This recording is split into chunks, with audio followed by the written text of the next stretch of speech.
செல்ல முத்தம் போடுகையில் சின்ன சின்ன மின்சாரம் தோன்றும் என்பார் பெண்ணே, சொல் தோன்றியதுண்டா கண்ணே.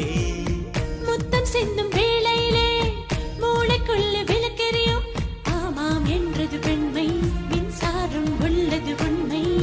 தப்பு தப்பாய் முத்தம் தந்தேன் அன்பே உனக்கு, தப்பை மீண்டும் திருத்திக் கொள்ளும் வாய்ப்பை வழங்கு.